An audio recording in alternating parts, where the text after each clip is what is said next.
Native way of speaking আমরা বুঝবো, কিছু বিষয়গুলো কিভাবে বলে তারা, রিয়েল লাইফে তারা কিভাবে বলে, সেটাকে আমরা একটু আয়ত্ত করার চেষ্টা করবো my friend. Okay, ready? Excited? Are you everyone excited for the class? Do you want to learn something new? Yes, sir. Yes, sir. Alright. Yes, sir. Alright, Yes, let's do sir. this. Excuse So I have me, two sir. options. Yes, beta. Yes, sir. Yes. Follow. Sir কালকের আমি join করতে পারিনি কিছু কারণে। কালকের ক্লাসে কি হয়েছে একটু বলে দেবেন? সুকান্ত, মানে Yes, sir. সুকান্ত দা আমাকে পড়াটা পাঠিয়েছিল, আমি বুঝতে পারিনি পড়াটা। ওই আসলে ওগুলো আমাদের অনেকগুলো ফ্রেজেস আলোচনা করা হয়েছিল। ওই ফ্রেজেস গুলো দিয়ে আমরা সেন্টেন্স ক্রিয়েট করে এক একজন এক একটা করে সেন্টেন্স বলছিলাম, এইটাই। ওগুলো এক একটা ফ্রেজেস, ঠিক আছে? আর কিছু ওটা কি তুমি বুঝলি না?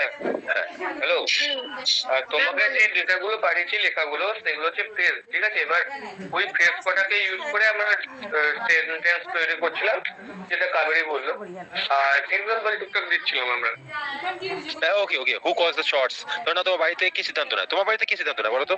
বেশিরভাগই ফ্যাসলাগুলো বাড়িতে কে নেয় বলো? বাবা। তাহলে তো তুমি বলবে my father is the one who calls the shot in the family. In my family my father calls the shots, my grandpa calls the shots, right? তো সবাই দেখো, যারা নতুন এসেছে তারা এক ঝলকে বুঝে গেলে, এক মানে সেকেন্ডে তোমরা সব শিখে গেলে, তাই না? Cause the shots. Call the shots means কি বলো তো?